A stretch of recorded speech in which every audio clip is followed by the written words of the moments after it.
Good morning and welcome to our Fingal Chamber HR briefing. Today we will be discussing the hot topic of effective recruitment and retention. I'm delighted so many could attend today, where we are joined by Michelle McDonough, who is a very experienced human resources and employment law practitioner with Adare Human Resource Management, along with our chamber partner Chloe Stapleton of Osborne Recruitment, who are a multi-award-winning recruitment agency. Adare Human Resource Management provide expert-led employment law, industrial relations, and best practice human resource management solutions to help drive growth for their companies or for their customer organizations. Please feel free to ask questions via the chat box, and we will do our best to get to as many questions as possible. Like our speakers today, the Fingal Chamber helps businesses of all sizes to grow and develop.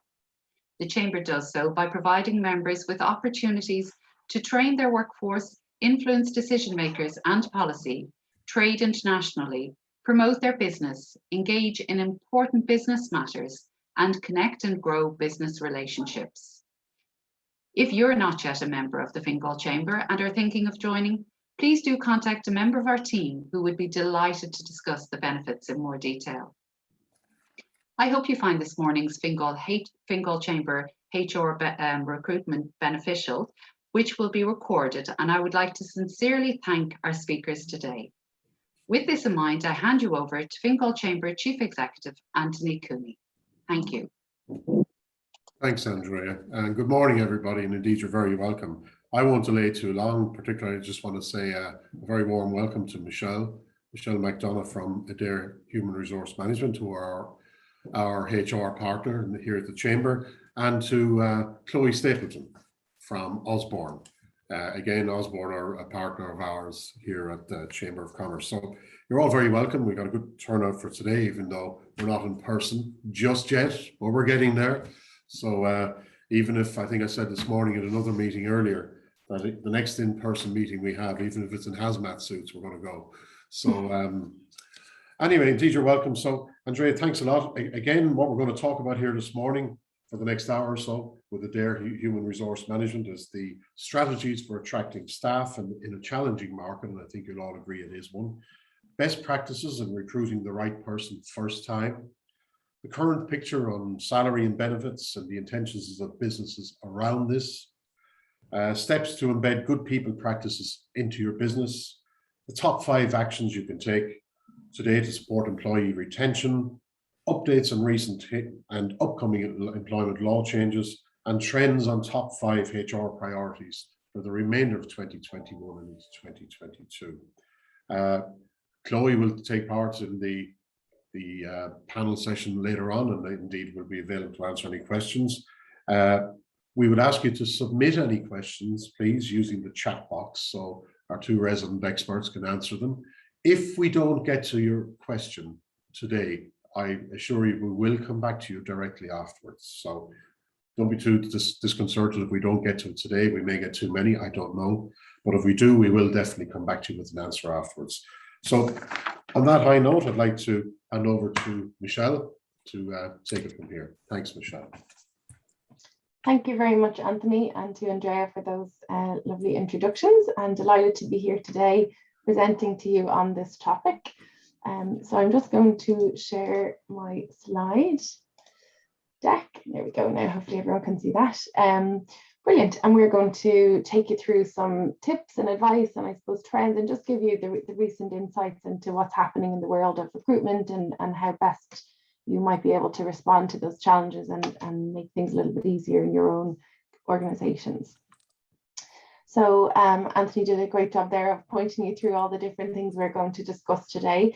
And I look forward to welcoming Osborne Recruitment in. Chloe is going to give us and share some insights as well as we go through the content this morning as well. So for anyone who's not familiar with Adare Human Resources or hasn't interacted with us before, as Anthony said, we are the Fingal Chamber's strategic HR partner and the leading experts in employment law, industrial relations and best practice human resource management in Ireland. We, through the Chamber programme, we offer a partnership programme to members for anyone that might be interested in getting some extra HR support.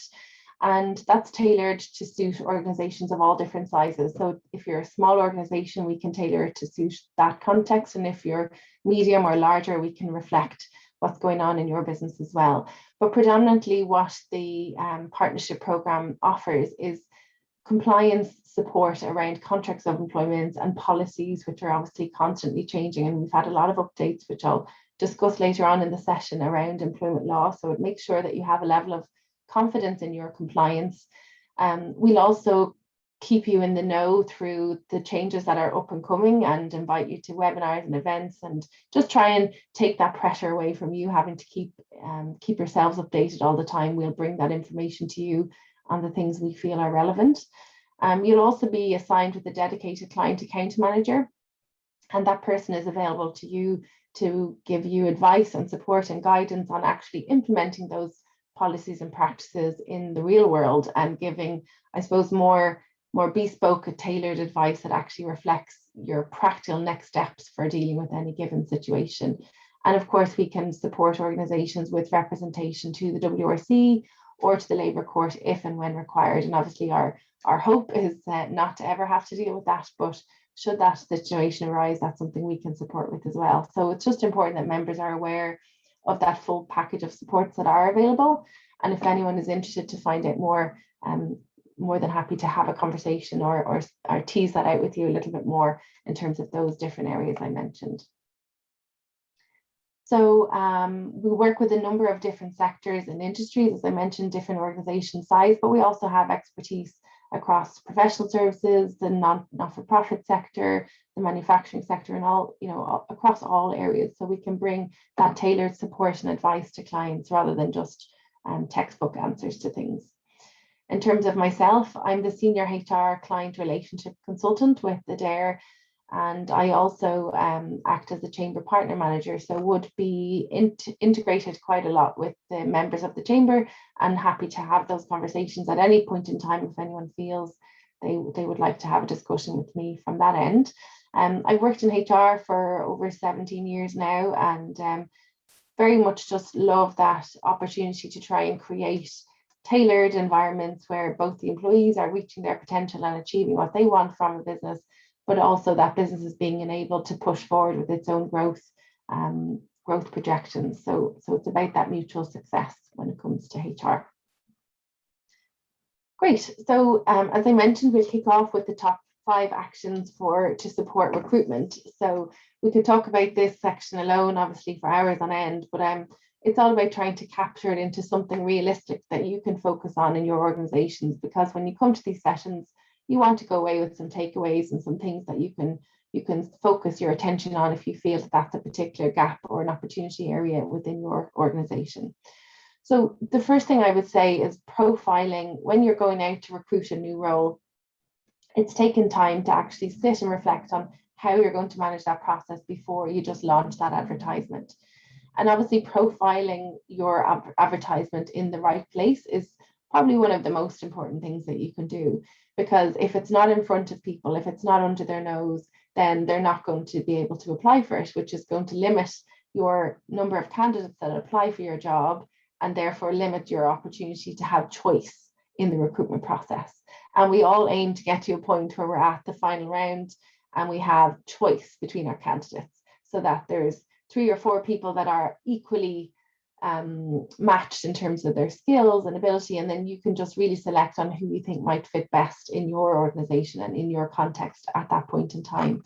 So profiling it, taking time to look at, is it Irish Jobs? Is it Monster? Is it Recruit Ireland? Is it through the different colleges, whether it's Trinity, DCU, UCD, any of those different universities and colleges that have alumni email chains that you can actually link in with, or they allow you to post an advert? Is it LinkedIn, where you can post a job advert for free, or you can also engage in paid recruitment?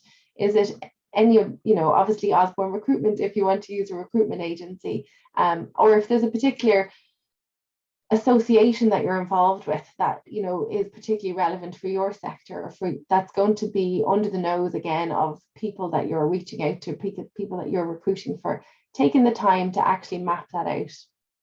And obviously you're not going to be able to advertise on all of those different platforms, because A lot of them will come with a cost, and that's where it becomes quite a lot for you. But certainly where you can identify the ones that you feel are most appropriate for your context, and you can position your advertisements in those areas to try and attract the largest number of people. So that's probably the first thing that you can do. The second point I would make is about first impressions. So when a candidate sees your job advertisement, they will very quickly make a judgment call, and they'll be flicking different jobs. And so it's very important that the quality of your advertisement is there, and that you're building a picture for them. I feel it's a little bit like storytelling. You're building a picture for them for what the opportunity is like that you're offering to them in terms of coming to work in your organization. So do you give a little bit of a brief on the story of your organization, about the purpose of the role? Like, what is the key purpose of this role? What will it contribute to this organization? What difference can this person make in this role? What are the key accountabilities of the role, the primary responsibilities, the key deliverables, if you like, so that they can see very clearly how their time is going to be spent and what would be expected from them. The minimum standards required. So if it's a degree level, if it's fluency in multiple languages, if it's, a project management qualification, whatever it might be, that there's very, very clear, defined standards listed in that advertisement around what is required from this role. And then that you have an equal opportunity statement. We'd always recommend that this is put in for every position, so that again, you're just sending that message out to people about the type of organization you are and the culture that you have, that you're open, that you're inclusive, and that you're encouraging members from all parts of society to put themselves forward for this role if they feel that they would be a good fit based on the profile that you have put out there. And of course, the important thing is why you have to be able to differentiate yourself in the market as it stands, because they might see 5 or 10 jobs right now that all fit their skills and qualifications. So what makes your position stand out? What makes your organization stand out? Is there a particular benefits package that you have above and beyond other competitors in your space? So try and think about it from a candidate's perspective before you post that advertisement. What's going to draw them in to find out more? It's like you're effectively marketing to them. What's the pull for that candidate? And it's important that you think through that lens and write the role profile or the advertisement in that way when you go to market. And of course, sometimes we forget, but it's critical to put in your application process so that people have some sense of what to expect. Is it going to be a 2-interview process? Is there going to be a presentation? What kind of timelines are you thinking about? Have you mapped it out? Is there a closing date? Will candidates be screened and contacted after that date, or are you going to be contacting and doing interviews as you go through the process and identify candidates? So it just gives a bit of confidence as well in your application process that you've given it thought, that you have a clear plan in place. So again, just make sure you have all the links that are very clearly available for how to apply, when to apply, and that there's no confusion around those different areas. So first impressions, there's a lot in there, but they're the different elements of what I think is important to get across, because again, when that candidate first clicks in and sees that advertisement, that's what they're going to be reading. The next area is research. So if somebody sees a job opportunity that catches their eye and they are considering applying for it, you would like to think, and to be fair, most of them do, particularly before they get to interview, if they have been shortlisted, at some point in that journey, they're going to research your company and your organization. So what are they going to find out? So again, I always encourage clients to take time to research your own company from a candidate's eyes, through a candidate's eyes, before you go to market with a new role.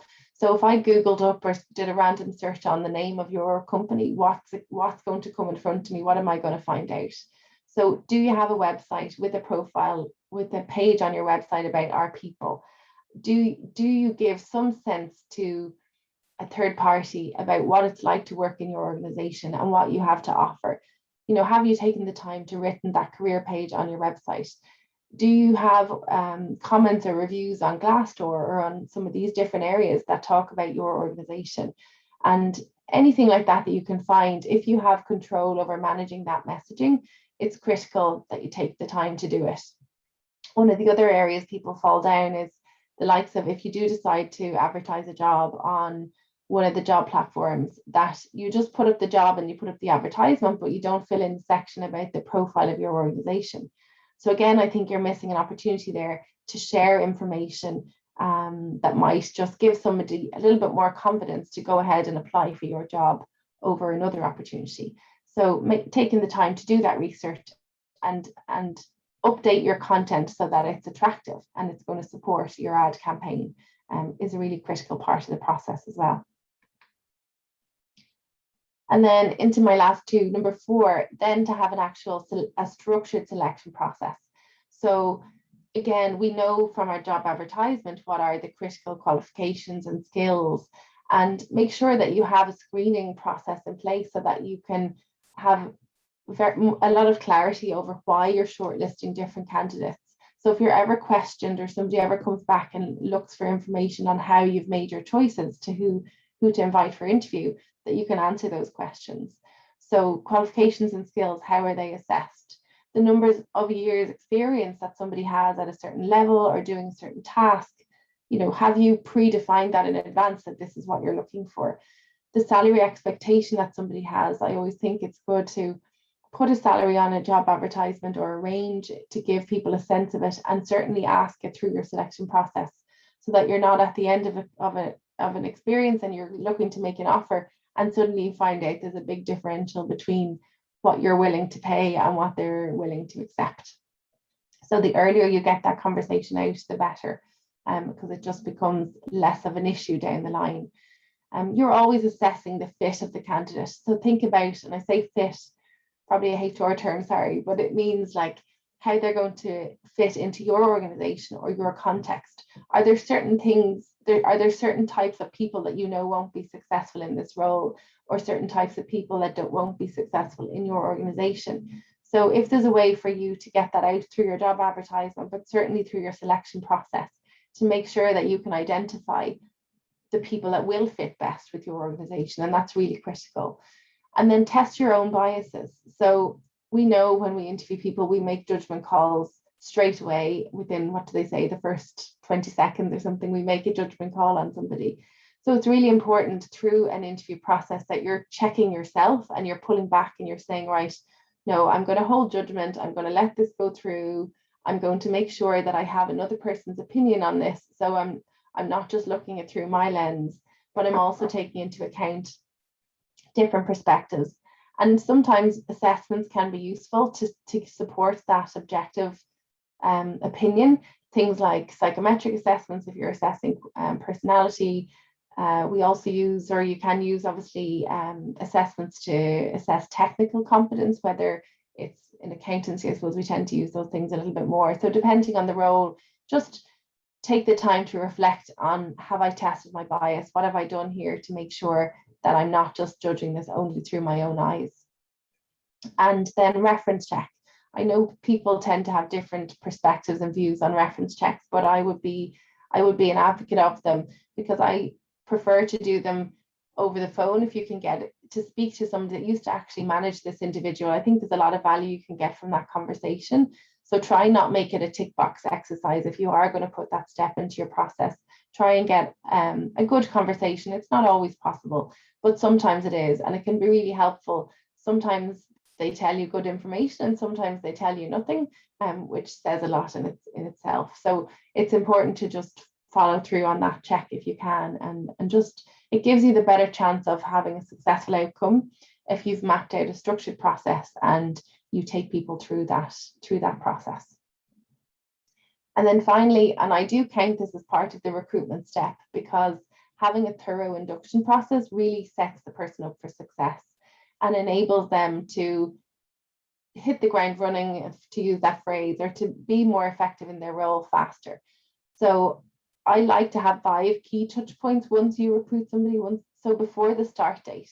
And I think this came from feedback actually from exit interviews a number of years ago, and it always stuck with me, that this one, a couple of people had said to me they really appreciated this practice that this organization had in place, that they got people to come in, maybe not physically come in at the moment, but come on screen a couple of days before their official start date, just to do the stuff like get their keys, do an intro with the team, get a swipe card sorted or get a laptop or whatever it might be. And just it takes away that pressure from the first day, and it just makes it a warmer introduction then on the first day. So that's one touch point.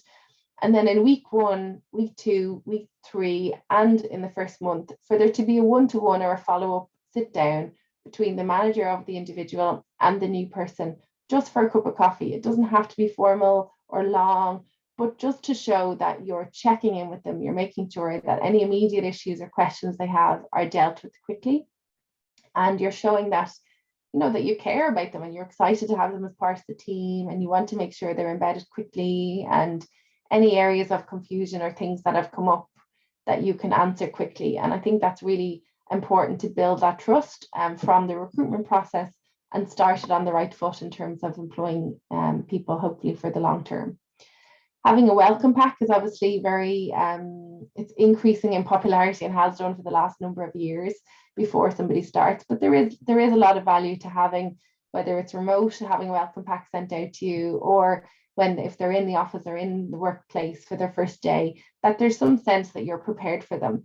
So if they're office based, like that there's the chair, the desk, the area is all set up, that they have a notepad and pen, the laptop is there, the access codes are all there. Because there's nothing worse than somebody starting and that stuff not being organized, not being ready, and they're having to run around and chase up passwords and access codes, and it just sets the wrong tone, and it shows that you're unstructured, that you're not prepared for them, and it just puts a bit of a bad taste, I think, in people's mouths. So being organized, having a welcome pack, having a really clear role profile in place, having defined KPIs if that's relevant for the role, so that when the manager is having those one-to-one conversations, you can pick those documents out, you can discuss them, you can make sure there's clarity there.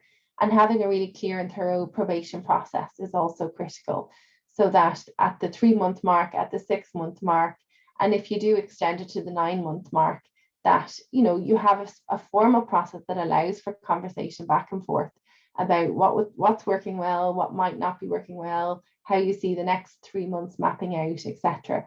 And then hopefully you'll get to a point at the 12-month mark where they can just fall into line then with your normal cycle of annual reviews. But it just shows you've given them quite a lot of focus and attention in that first year.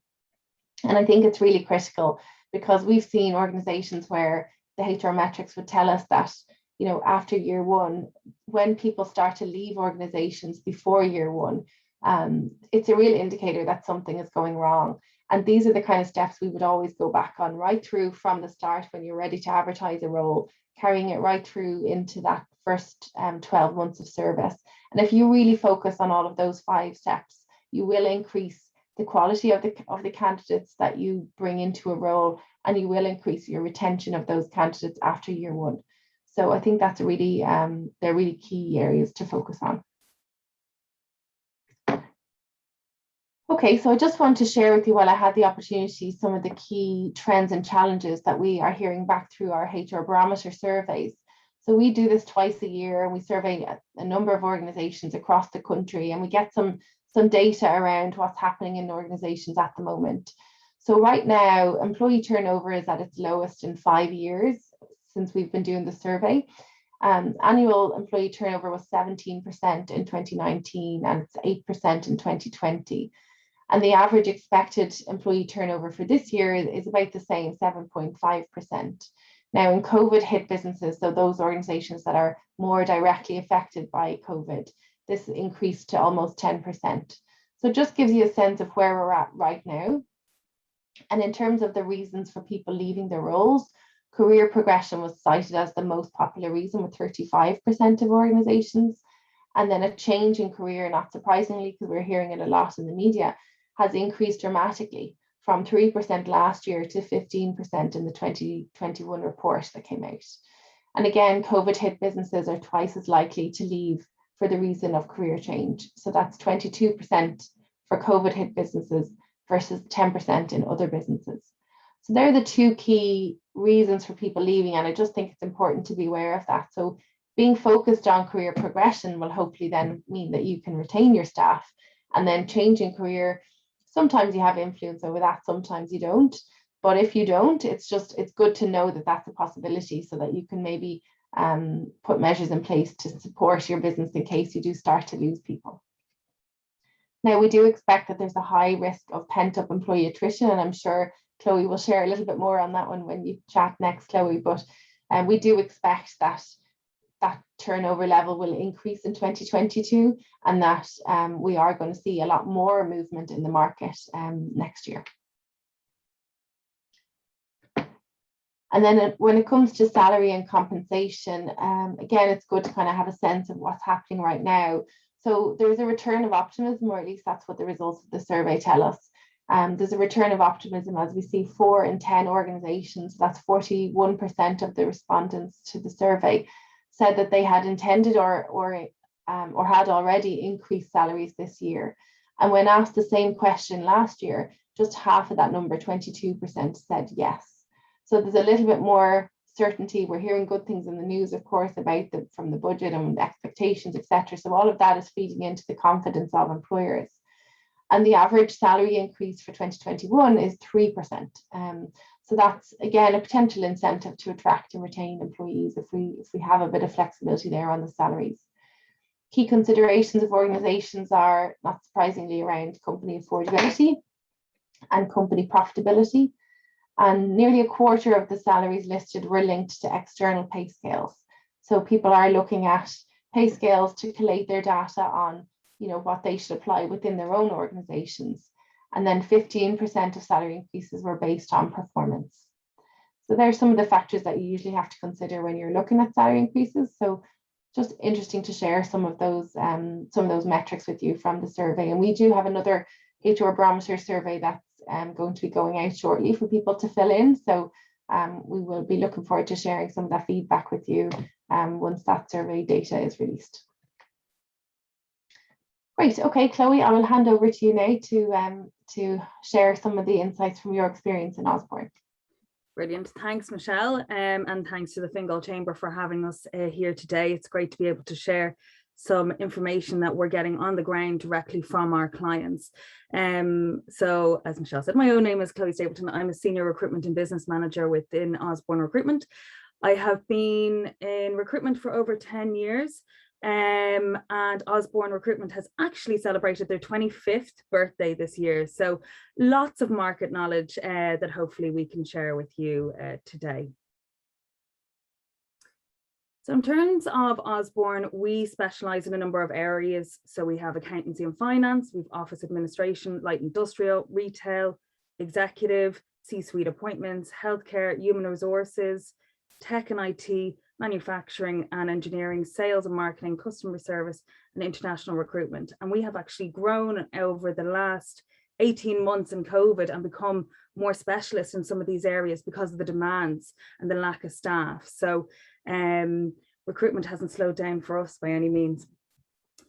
Our services that we offer are permanent placements, temp and contract, project recruitment, managed services, international recruitment, executive search, outplacement services, psychometric testing, payroll services, candidate assessment volumes, interview designs, independent panels, HR consultancy, and startup support. So a lot is what we would cover under our remit there. So current market challenges that we are seeing. So war for talent. War seems like a very big word and almost an angry word, but it kind of is out there at the moment. It's very candidate driven. And we are experiencing, leading into that there's multiple choice then for candidates. So an example that I heard from a client who came to me the other day, they said they put up an advert, they received hundreds of applications. There was about 10 that were relevant for their position. They called 9 of them for interview on the same week, and 1 showed up for interview. The other 8 got jobs, and that was within a 48-hour period. So that's what we're dealing with. That's how fast it's moving at the moment, which is a little bit scary. Unrealistic expectations. So candidates are wanting more money, less hours, more flexibility that mightn't be suitable for your business or your company. You have to remember what you do for one, you have to do for others. So if working from home and hybrid isn't something that's part of your business model or isn't feasible, you know, you can't be bringing that in there. People wanting hybrid, work from home or flexi options, as I mentioned there, it is something that's coming in more and more. But even I had somebody the other day talking to me going, I'd love to go for that role because it's a 12-minute drive from my house, while she's doing a commute now at the moment of 45 minutes. So that's even becoming a big factor. People wanting to cut down their commute times if they are in the office. So while hybrid is all out there and working from home and flexibility, it's not the be all and end all. You will attract local talent for your roles as well, is what we're also seeing. And then multiple processes with active seekers. So yes, people have multiple offers at the moment. Don't be shy to ask people, what other processes are you involved in? What stage are you at? In Osborne Recruitment, it is one of our key questions that we ask, so we know where things are at. And if you're a client of ours, we will tell you that they have 3 direct interviews happening themselves. They are at final round. So you can weigh up where you are in the process, and then you know whether to move quick or pull back if they're not for you. Passive seekers, we're seeing it as well, for people to use it to gain counter offers. So people are using it as leverage, but when it comes to counter offers, the stat is that after 6 months they'll be looking to leave again. You know, it's not all about money. So if somebody comes to you looking for a counter offer, just it's a red flag to note for the future. So the challenges that we're having again is the counter offers. So we experienced with one of our clients the other day, they came to us with a new role because the person they offered themselves directly had over 25k increase in a counter offer. Like how can you match that? That's massive. It's a salary in itself. So be aware of the counter offers. Candidates ghosting, yes, it's tough. One client said to me, I almost wanted to go and check, were they okay? Because I was worried that they never came back to me. But no, don't go to houses, don't go to WhatsApp levels and stalking methods. If they're gone, they're gone. If they're not interested, they should be chasing you. They should be interested in your role. You don't be going chasing them. The PUP payments is a massive thing that we're seeing against temporary recruitment at the moment, and lower salaries. So in hospitality and retail, a number of things that we're hearing back is that, look, it's not worth it. I've got the PUP payment, so I'm not going to go forward for it. And actually, on a personal note, I met somebody at the school gates the other day, and she's looking at potentially closing down her business because she cannot find baristas. So because anyone that she's contacting is saying, well, I've got the PUP payment and I'm staying at home. So it's very tricky out there. So I had a mini session with her in the schoolyard saying, okay, what about if you offer an incentive, or what if you offer people to train up with you as a barista and they can start their career and grow with you? So you need to think a little bit outside of the box. The PUP payment, while it is a factor, it's not going to stop you completely. You just need to think outside of the parameters. There's a reduction in immigration that's happening at the moment. So that has a huge effect as well with us. And the speed of the decision. Okay, so this is one actually that is at the forefront of my own mind at the moment, where clients are saying, look, we want 3 or 4 people to do a comparison with. We are going to do 3 or 4 rounds interviews, but what's really happening on the ground with candidates directly and their own processes is that they're getting offers after 1 round, maybe 2. If it's 2 rounds, it'll happen within the same week. Now, the really positive side, because I feel like being quite negative there, the positive side is that we have Teams, we've got Zoom, we've got Skype, we've WhatsApp video call. So while the challenges are that things aren't moving fast enough, we can control that and make it happen faster. We, as in you and me.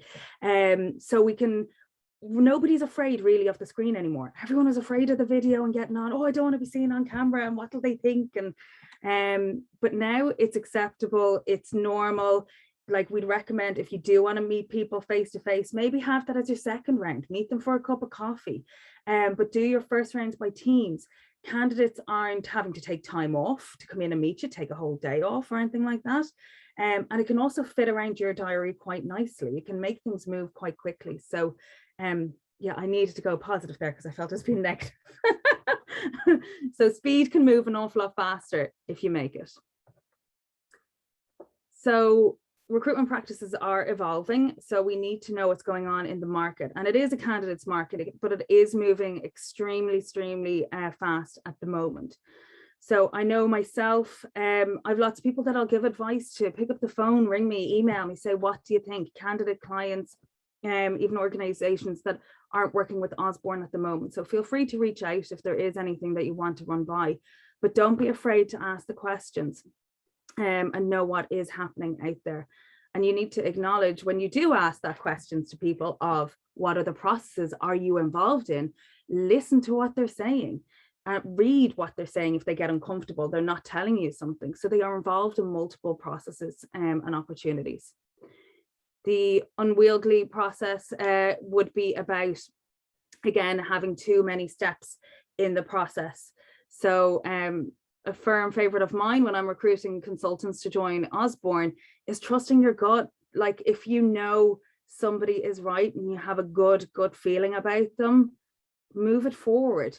If there's something niggly in your gut, and I wish I could say what these niggly feelings are in black and white, but you can't. But if there's something niggly in your gut, trust it. It's not right.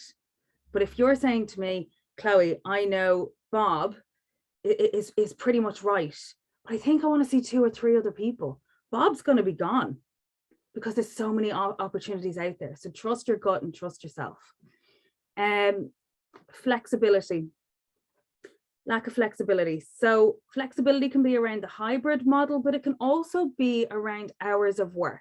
So with roles that are on site at the moment, fully on site, we're noticing companies are offering a little bit more flexibility. So they're now bringing in 2 or 3 different start times to be able to facilitate those who have a bit of a commute, or with their own work-life balance, you know, they might need to drop the kids to school or anything like that. So it's allowing for that. So while you may not be able to do the hybrid or the working from home fully, you can offer flexibility in terms of the hours.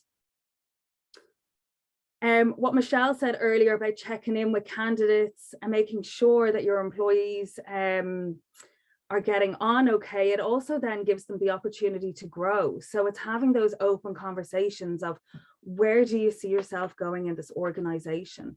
How content are you in this organization? How content are you in the role? What can we do to help you get to the next stage? And if you don't have those open, honest questions, you won't know where they want to go, and you're at risk at losing them. So have those catch-ups. It's also a great way to find out what extra training is needed, not only from that employee, but from other employees in the business. You might find processes that you can improve and change. So I know that's not exactly just recruitment, but it could make it easier overall. Transferable skills. So this is one that we're seeing a lot. So a client would mention to us that they're looking for, I don't know, somebody in accounts, let's say, and they're looking, going, okay, we'll look outside of that. Just, we'll look at somebody who's got strong Excel, who's hungry to grow, who's IATI or has started their technicians, and they have great customer service experience in the past. So do you know what? They're going to be great at credit control. They're going to be great at building up relationships and managing those calls. So it's, again, thinking outside of the box. Where can people be most valued, and that they feel valued within the organization? And yes, hybrid models and traditional work practices. It's different. I don't know about you. We're doing 2 days in the office and 3 days working from home at the moment.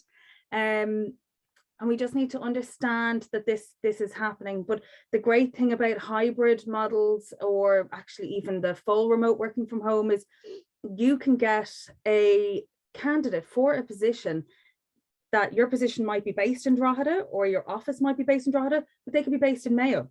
So you're opening your talent pool a little bit more when traditional work practices are going. But yes, they are evolving, so be aware of them. And again, I know I've mentioned about open conversations, but it goes again with what's on offer. So it's saying that we use is what's in it for me. So as a candidate, what is in it for them?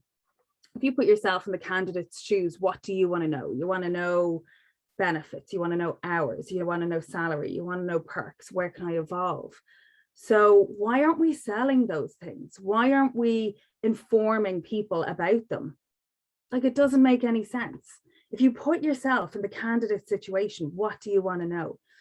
When we go on client meetings, we will often ask about benefits and what's happening, what their benefits is in the organization. And they say, oh God, we don't really have any. I'm like, okay, well, do you have a kitchen? Yeah. Do you have parking? Yeah. Do you offer different times to start with? Yeah. What's your annual leave? Is it standard 20 days or is it 21? Oh, it's 21 as an example. What do you do at Christmas time? Are you open or you shut? Oh, we're shut. All of these little things are benefits, but people don't think about it. So put yourself in the candidate's perspective. You are looking for a job. You are that candidate. What do you want to know? Is there somewhere that I can park my car? Is there somewhere that I can heat up soup? Okay. Is there access? Is there flexible with me kind of coming into work? Is there different times? Is there career progression? What are the days and the exact hours of work? So be upfront. Don't be shy. And like Michelle alluded to earlier, in terms of the salary, don't just be honest, be upfront. This is what we offer.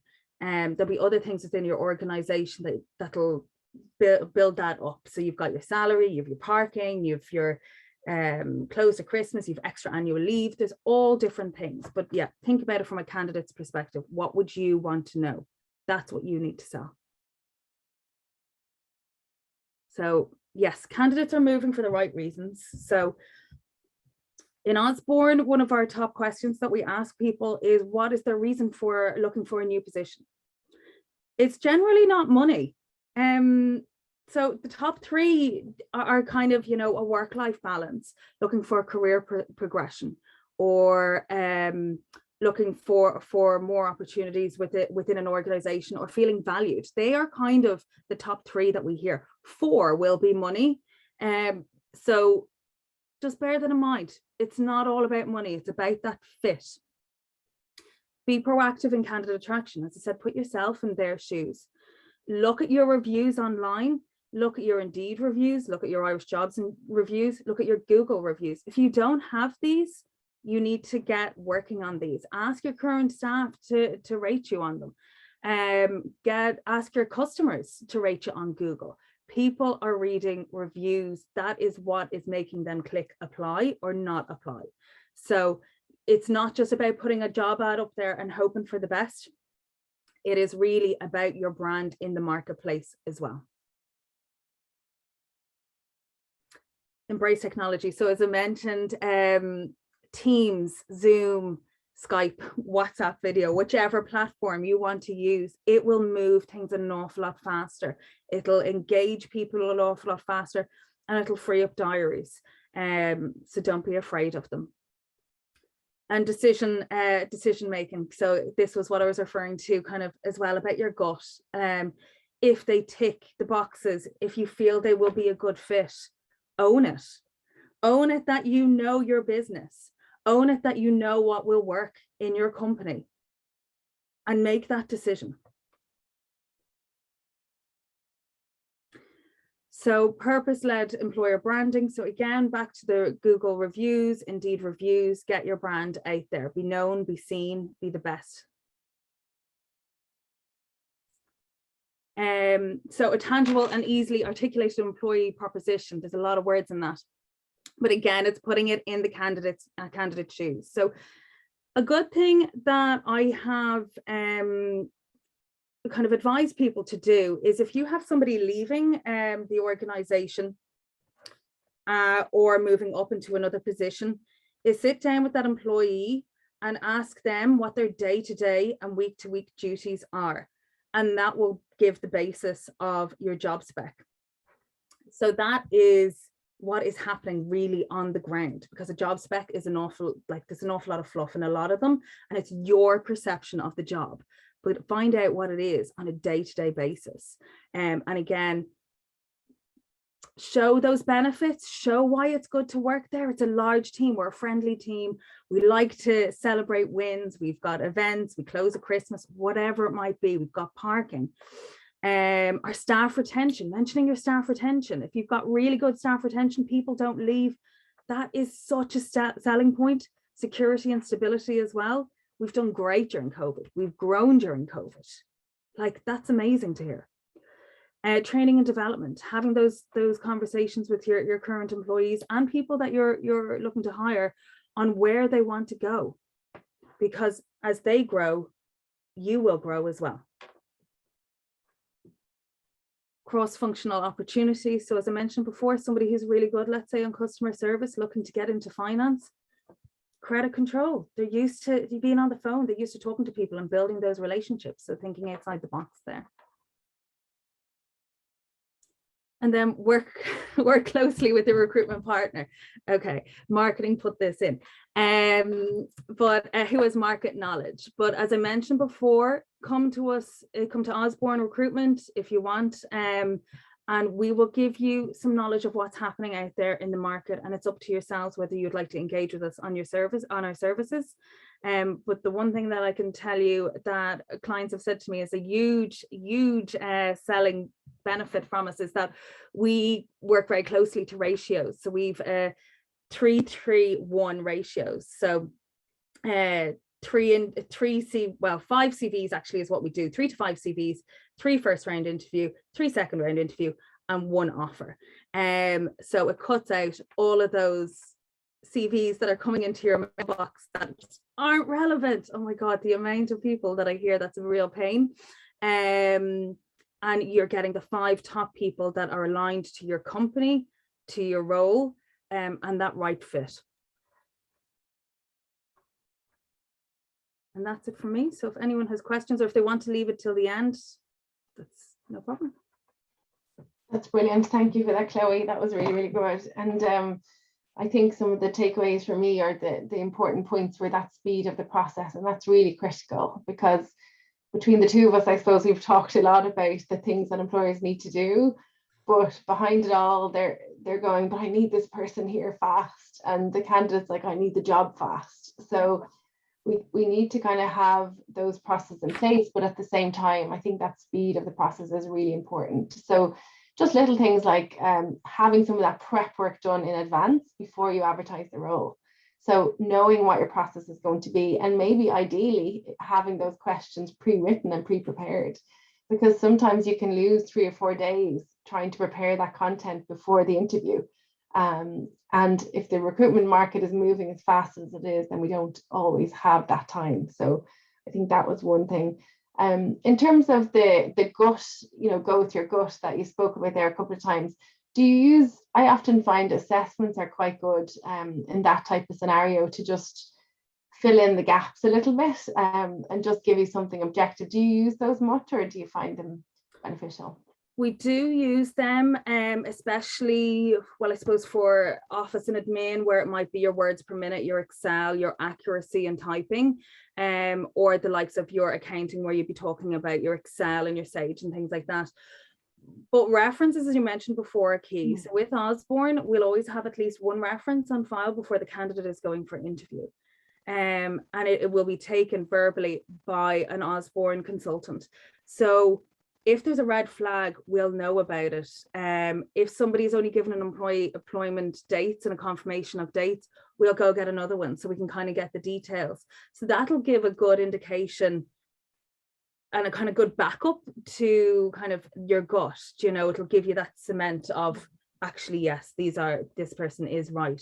They were a team player. They didn't have a problem staying late if needed, no issues, their job duties, got on well with the team. So they're the types of things that we would cover within the reference, as well. Yeah, really good. And then I think that other point you made around metrics and stability, sharing your retention metrics, or sharing that, whether it's just, maybe you don't have metrics, maybe it's just the fact that we have Joe has been with us for 15 years and but I think that kind of rhetoric is important, and especially that stability piece around COVID, because we do see that kind of feedback coming from employee data surveys, you know, that they value that and they appreciate that. So it's good to kind of highlight the things that we might take for granted in organizations that are not benefits, but actually there are quite a lot, which is great. Absolutely. And just on that, Michelle, like, don't be afraid to tell people why the role is open. It's one thing actually that we do inform our candidates, and people get really, I don't know, they get a good feeling and feel like, well, somebody was here for like over 10 years and they're looking to move on. They're like, wow, 10 years, that's brilliant. But alternatively, if it's somebody got a promotion or somebody just wasn't the right fit, don't be shy of saying it. They want to know, and they'll feel if you're hiding something as well. But especially if it's that you've had a long-term member of staff, that's a really good feeling, you know. Somebody's retiring and they were here 26 years. Oh, this is a good place to work.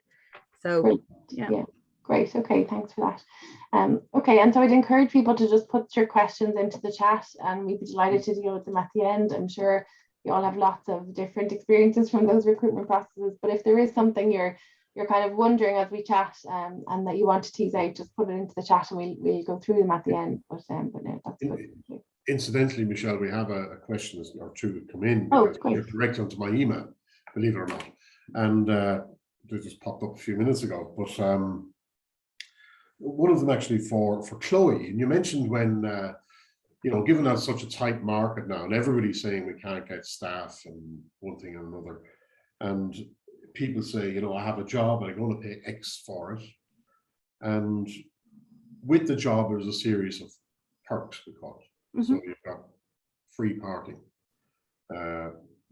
you've got 25 days annual leave, you've got healthcare. So that's a list of sort of healthcare, maybe not, but certainly the first two are ones that are commonly, I would say, offered. But the one thing is, does any company say, well, what we'll also do, we're going to pay you a percent, like we're going to pay a percentage of your salary into a fund. You still get your salary that we're promising you, but we allocate a percentage of your salary, or words to that effect, on training you and developing you. Because it's the old story. If you're not, like, you take somebody in, everybody thinks, and I've seen it down the years in organizations where people have taken on, in particular, somebody in sales, because I came from into this job from a commercial background. And what they do is they take in the slippery salesman and they give them a brochure and they send them off to sell. And they wonder in 2 months' time why things are not going terribly well. And the main reason is they haven't done any form of training with them. Some people do product training, but there's a lot more to than just product. And the same with any job. But does anybody come up with sort of an incentive or an initiative to say, well, actually what we do is you're doing a job and you're in, let's say, office administration. But what we're going to do, here are 3 courses you will be attending over the next 6 to 12 months that will make you better at your job. Because at the end of the day, for the organization itself, like, they'll glean a lot more efficiencies from that person and be the benefactors of that investment, as will the employee. Now, the fear always is if you train your people, they might leave. But the old adage that if you don't train them, they probably will stay. That's even that's the horror scenario.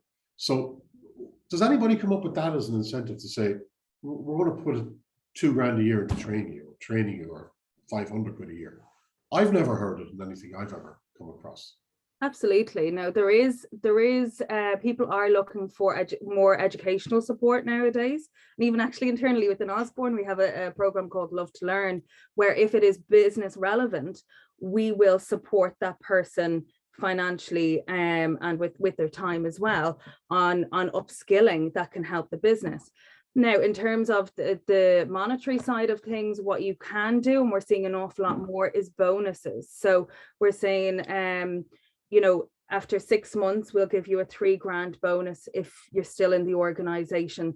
And after 12 months, we will review your salary, that it will increase by another extra $3,000, let's say, on top of that. So they are kind of the monetary incentives there. But in terms of for keeping staff, if that's something that they're after, and it works very well within sales positions, Anthony, and that's where we're seeing it the most. You know, 3K after 3 months, and then we'll look at a salary increase and bumping you up after 12 months. But in terms of the educational support, employees out there in the market are expecting that to almost be covered by the employers. If you want me to upskill, you know, they expect a program to be there, or they go and do it themselves. But surely, irrespective of what job it is, it's in the interests of the organization themselves to say, and I'm sure on this call, most people on the call are involved in some form of HR or other, right, or recruitment practices. And I'd be very interested to know if people who are looking for people to work for their organization, irrespective of whether they go to a recruitment agency or not, do they turn around and say, if you join this company, if we forget about the money for a minute, because I think it's a commonly accepted fact that people don't leave organizations because of money, you know, largely. Now, we're all mercenary in our own ways, but but generally speaking, I think people will say, well, there's career progression, but to get there, you got to get training for it. And certainly in my experience, I've had very, you know, I don't think I've come across an organization that has said, no, when I'm not in that business, to say, well, actually, what we've got for you is that we will train you. You will go on training. I remember I bought years ago, I hit an awful lot about it. We bought something, an appliance from a company in town. And one day, every afternoon, I remember talking to the lady who owned the place. It was right in the middle of town. They had their staff training on everything. Like they're just on product, they pick particular products. But if you called them up, they knew what they were talking about. And that's a huge benefit. Because I honestly reckon that the battle for customers over the next 5-10 years is going to be fought on the grounds of not the price, but the quality of the service and the product. Absolutely. Therefore, you need good people. So would I be right in saying, from what your experience is, it's not a feature of your clients when they come to you? They tell you how much they're going to pay, what the job is, what they're going to pay, and you get free parking and $2,000 a year of a bonus or whatever it is. But there's not a training element. Confirmed. There's not the training element. Yeah. But I think that's a really good thing to mention as well. Do you know, we spoke to a client the other day, and they're looking actually for salespeople, and they said, we'll take people without experience, so we will train them up. So that would be a key selling point for them on their job spec and advertisement going out there. And our approach representing them as well will be, you don't have experience in sales, but you will get a 6 months training program that will get you to be the best that you can be. It's up to you whether you've got the initiative and the drive and the want to be the best that you can be, but they will give you all the tools and skills to get you there. Yeah. Okay. I also think, Anthony, could be a good retention tool or intervention, just moving into that space, because like the employees that are often in an organization after year one, they feel like they've been left behind a little bit, you know. So making that commitment, and the reality is, from a budgeting perspective, you'll have a percentage already done, you know, you'll have that in your budgets on your spreadsheet somewhere. So, but we just don't often talk about that with staff, that we have made a commitment or we've allowed for this amount of budget to be there. So it could be a good retention tool. Yeah. But what we might do just after this event, if it's okay, everybody who's on it, we'll drop you an email straight afterwards, if that's okay, to say, of the 4 or 5 things that you offer, if you're going to a recruitment agency or you're going directly to the market looking for someone for a position, do you offer the following? And one of them should be training. And if so, what type of training? Is it relevant to your job? And I take the Love to Learn. I think it's a great initiative. And I know Shona puts a lot of time and effort and energy into that, the proprietor of Osborne. But it's just an interesting thought. It's just it came in on the question, and we might just drop everybody an email afterwards if somebody's come back to us. So say, yeah, we don't actually, but it might be like for recruitment. But I also take the point for retention, because it's an expensive process when you lose somebody and you got to take somebody in. And we'd have people, Anthony, coming to us internally, putting a name on it. Like we have the Love to Learn. You can name it whatever you want, but putting a name on it makes it real. And it is part of my own personal interview process when I'm telling people we've got a Love to Learn program. So if you want to do an Excel course or an upskill in that area or an MBA and it's relevant, we will support you. You go, oh, that's kind of cool. Yeah. You know, like you're invested in my career progression. Yeah. Excellent. That was the questions so far. Have we? Perfect. Yeah, great. Okay, well, look, I'll carry on then into our next section. So look, it touches on some of the stuff we've talked about there. You know, having a very clear recruitment and selection process at the start is a critical part of actually being able to retain, because you've already done the alignment between what people are in your organization for, what they're hoping to achieve, and what you can deliver. So that's still a critical part of it. The next one I'd say is those informal supportive communications. So whether it's one-to-ones with the manager every week, or whether it's with your own team that the manager is kind of facilitated or coordinated, or those discussions about, you know, different training and development opportunities as they arise, or linked to a project you've delivered, or a piece of work that's come up, or a gap amongst the team, and you're kind of teasing out who can fill this. I think the idea is that continuous supportive conversations is what we hear back again through employee surveys and workshops, that the organizations that are doing this well, it's generally in the day-to-day conversations with their managers that they tease out, how can I support you? How can I enable you to be successful? The third one I said I'd reference was the probation, the performance management, and salary reviews. So yes, salary reviews are not the be all and end all, but if we ignore them completely and we don't take the time to have those conversations and think about those incentives, whether it's bonus arrangements that you put in or commitments to review salary at certain time points, then they become an issue. So we can't ignore them, and we can't fudge them. We can't be grey on those areas. We have to be clear in terms of our commitments. But yes, having structured conversations and processes around when probation reviews are going to take place, or when performance reviews are going to take place, having structured documentation that people know in advance what to expect from the conversation, that they have a bit of time, they're not sprung on them, and that when you do have the conversation, that it's actually not focused on ticking a box or filling in a form, that it's a genuine effort to engage with that individual and understand where they're at, where their headspace is at right now, and what their plans are for the next 3, 6, 12 months, you know, what they'd like to see different, if they're struggling with anything.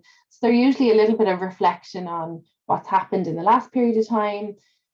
Is there anything we've learned from that we would do differently, or that we could use those experiences to improve our processes and improve our organization?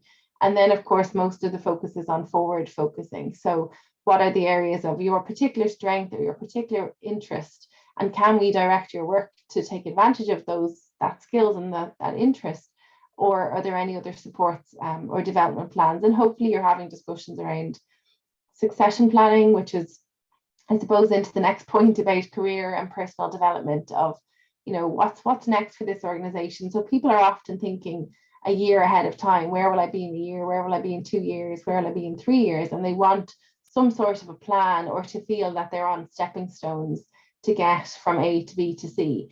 And you need to be aware of what their plan is. And not always people will openly share that with you. You sometimes have to pull it out. But I think not having those conversations means that you are going to get a resignation that you didn't expect, and you're going to be stuck and you'll be shocked, and then you'll have the time delay and the extra cost of trying to replace that person. So it's such a big area, this whole personal development, career development. It's really, really come out so strongly in the last number of years, and different generations expect different things. So we're seeing a lot more demand right from the interns. You know, when they come in, after a few months, they think they're going to be promoted and have salary increases immediately, and more and more and more, and the hunger is really strong. So it's important that you stay focused on that. And if there's one area of HR that you're really going to focus on after you find the right person, I think having those conversations in a structured way, focused on development, is really the critical things that you can do. And of course, as you said, you mentioned Google earlier on, and some of those companies, the tech sector, are doing fabulous things when it comes to team activities, team building, and team development. But I think we all, no matter what space you're in, no matter what size of organization is, you need to put effort into thinking about that social interaction. And particularly now that a lot of us are working remotely and have been, you know, we're missing that connection. And if we are going to continue into hybrid world, as we seem to be, I think it's really important that there's a focus on not just having you know, these casual coffee meetings that are tense and awkward and everyone feels uncomfortable in, but trying to find whatever works in your organization that people feel connected and people feel like they've gotten a little bit of a treat, a little bit of a reward, or acknowledgement for the effort that they have put in, and certainly things that encourage that that encourage that collaboration amongst teams, because there is an expectation amongst staff that, well, my employer doesn't really do anything to pull us together as a team or to try and encourage us to build relationships across the different parts of the organization that I haven't maybe worked with before, just for the sake of chatting. Like, it doesn't have to be functional. And there is an expectation amongst staff that their employers will lead out on that. So just to be focused on that and to think about that. So they'd be the kind of top 5 things that I think if you do all of those things and you do them well, and maybe over the next 12 months, you take each one of those and you write down, okay, what are the 2 or 3 changes I can make to improve? And then you follow through and you implement it and you ask your staff along the way, like, I'm thinking of doing something in this space. What do you think? What do you think we should change?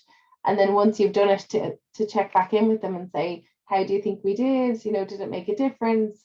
That's really, really important.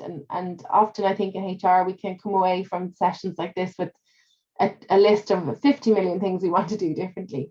And it's just not realistic. So try and focus on 2 or 3 things you're going to do today as a result of this webinar, write them down and try and follow through and implement. Because so many of the clients that I've worked with over the years, over my career, they have great ideas, but they just struggle to follow through and implement and assess. And so simplify down what actions you're going to take and then make the commitment, put it out there, as Anthony suggested. If you're really engaged, put it out there, tell people this is your commitment, and then follow through, do it and assess the impact. I think they're some of the biggest impacts that you could make. Okay, and then just to wrap up quickly, I'll just reference some of the employment law updates that have happened since over the course of the year, for anyone that may not have caught them. So there was a code of practice published in January of this year on anti-bullying, and that brought some pretty significant changes to your bullying and harassment policies and procedures. So always preferable to get ahead of it, update your policy, because we are expecting there to be an increase in the number of conflicts in the workplace. So I would definitely encourage anyone that hasn't updated their policies to get on top of that as a proactive measure, because trust me, it's a lot harder to manage those processes when your policy has not been updated. Code of practice on the right to disconnect was published in April, and that's just creating that separation for people between work and home and people having a right to do that. So again, make sure you're familiar with that and you've maybe made a couple of changes in that space to encourage that culture in your organizations. Statutory sick pay, I'll mention a little bit later, but also something that came out in June of 21, and it's going to take effect from next year. Then we had a code of practice on determining employment status in July of 2021. So if you're an organization that have a lot of employees and contractors, or you have casual staff and this gig economy type of area, it's definitely worth reading that and being familiar with that, so that you have clear lines between who you have responsibility for as an employee and who can be regarded as a contractor. And then I just said I'd finally mention the change from the 30th of September in this piece of legislation, and that was where we had anybody that was on layoff or short time for long periods of time weren't entitled to claim a right to redundancy. And that's been going on through COVID, through the emergency period. But now that has changed from the 30th of September, which means from this month, from the 1st of October, anybody that continues on layoff or short time does have the right to request to be made redundant, rather than being kept on this kind of long-term situation of being on layoff or short time. So we are anticipating a lot more redundancies because of that change in certain sectors or industries. So just to make you aware of that change, so that you can get ahead of it before the staff start coming to you and asking for that. On the statutory sick pay, for anyone that may have missed it, from 2022, there's going to be a statutory requirement for employers to pay 3 days of sick leave for employees. In 2023, that's going to increase to 5 days, in 2024 to 7 days, and then finally at 10 days. So again, you just need to be planning that into your forecast and your budget so that you're aware of it. and of course updating your sick leave policies to make sure you've reflected it. And so what they're trying to do is close the gap between the current waiting days before the illness benefit kicks in, which is currently 3 days as unpaid before illness benefit kicks in. So employers are now being forced from the 1st of January, I suppose, where they'll have to pay that 3 days of illness benefit so that there's no gap for employees. They do have to have a minimum of 6 months service before they're entitled to benefit from that change. And they must have a medical certificate. So it's for certified leave only. And it's not a full 100% of wages. It's going to be 70% of an employee's wage subject to a daily threshold. So again, just important to have a look at that and make sure your policies are updated to reflect it. And ask the question, are you going to be the employer that gives the top up? Right? Are you going to give above the statutory? For example, are you going to pay the 3 days, but you'll do it at 100% instead of 70%?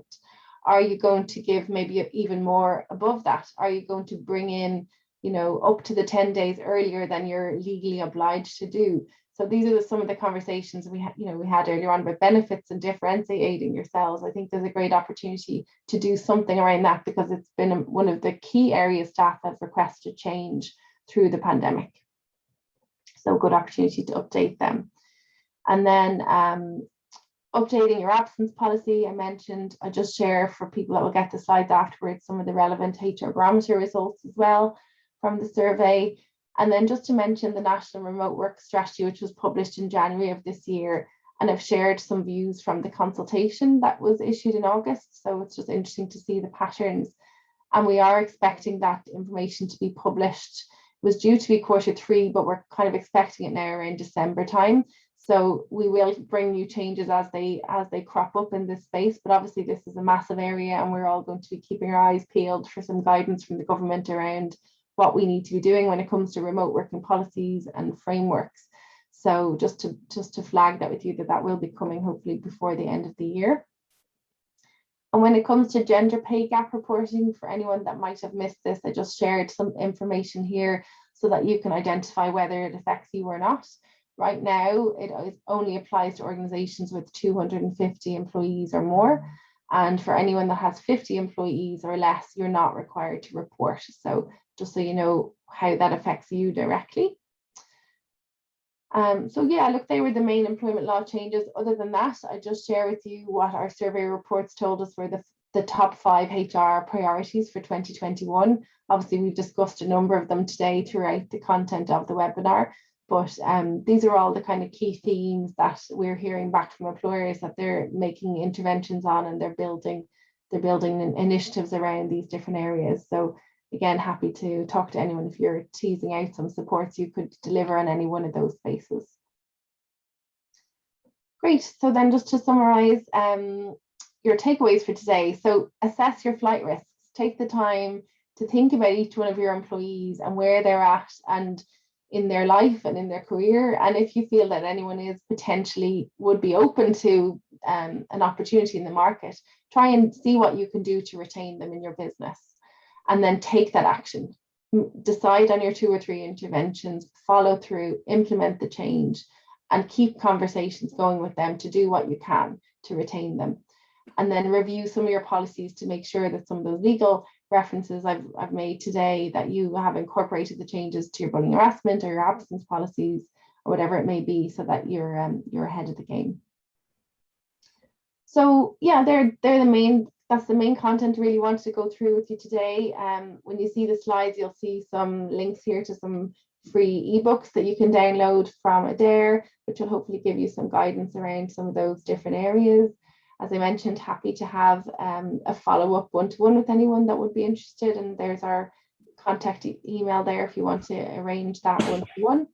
And I've talked a little bit at the start of the session today about the partnership programme that Adare provide to Chamber members. So again, if anyone was interested to find out more about that, I'm happy to guide you through what that involves and how it might benefit your own organisation. So I'll hand back to you, Anthony, now, and we'll wrap up the session. And like I said, if we didn't get any questions answered, happy to support afterwards as needs be.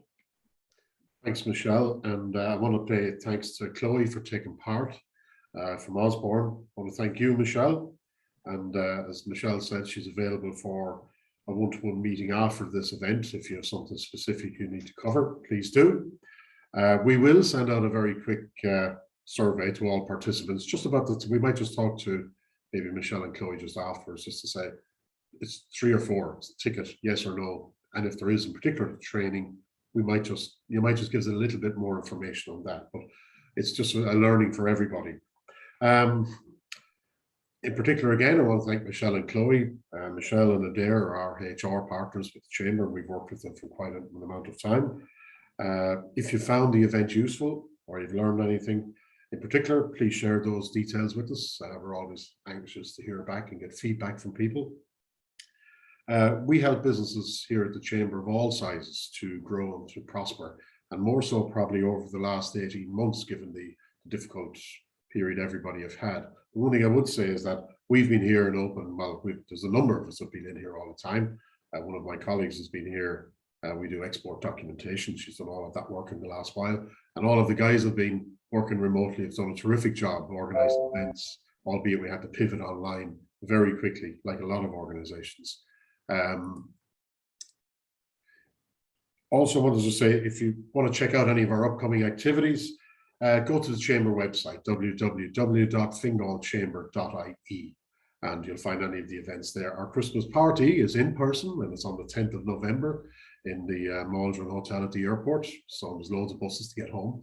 And afterwards, Andrea's promised a free beer for everybody who shows up in person without a hazmat suit. So 10th of December, not November. I would say November. Oh, sorry, December. Christmas a little bit early this year, yeah. We're very anxious. We're really anxious to meet people. But thanks again for joining us. Stay safe, everybody, and slán go fóill.